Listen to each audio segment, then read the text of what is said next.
Баршаға ассалаумағалейкум достар, сіздермен спорт жаңалықтары видеоны бастамас тұрып арнаға тіркеліп видеоға лайк басуды ұмытпаңыздар. Ең соңғы жаңалықтар тек қана бізде болады. Бүгінгі статистиканы көреміз достар. Садриддин Ахмедов па, Жәнібек Әлімханұлы ма, Саул Канело Альварес па, кім мықты статистикасын көреміз.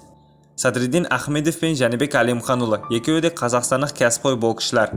Әрқайсысы өз салмақ дәрежесінде жоғары жетістіктерге жеткен. Садриддин Ахмедовтың кәсіби статистикасы: жекпе-жектер саны 13, жеңістері 13, нокаутпен 11, жеңілістері 0. Негізгі жетістіктері: 2019 жылы WBS тұжырымы бойынша жастар арасындағы әлем чемпионы атанды.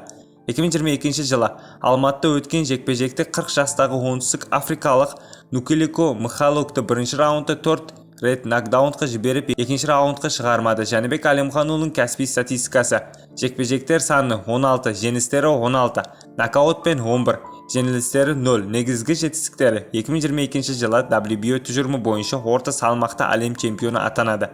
2023 жылы IBF тұжырымы бойынша орта салмақта әлем чемпионы титулын жеңіп алған. Қорытынды: екі боксшы да кәсіби мансабында жеңіліссіз жоғары нәтижелерге қол жеткізген. Жәнібек Әлімханұлы әлемдік деңгейде чемпиондық титулдарға ие болып, орта салмақта танымалдық ие.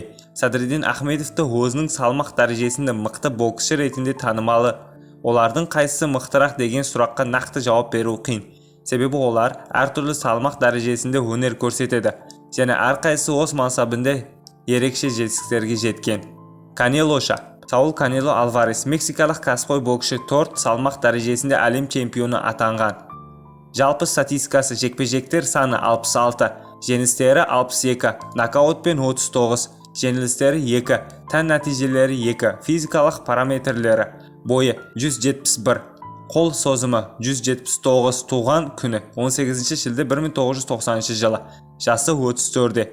Соңғы жекпе-жектері: 14 қыркүйек 2024 жылы Эдгар Берланға қарсы жеңіс, бірауыздық шешіммен. 4 мамыр 2024 жылы Хайма Муньяға қарсы жеңіс, бірауыздық шешіммен. 30 қыркүйек 2023 жылы Жермар Чарлоға қарсы жеңіс, бірауыздық шешіммен. Жетістіктері: әлем чемпионы 4 салмақ дәрежесінде әлем чемпиондық титулдарын иелеген. Белбеулері: WBS, WBI, WBO және The Ring журналдарының белбеулері иегері. Канело Альварес қазіргі заманда ең танымалы және табысты боксшылардың бірі болып табылады. Сіздермен спорт жаңалықтары болды. Арнаға тіркеліп видеоға лайк басуды ұмытпаңыздар. Ең соңғы жаңалықтар тек қана бізде болады.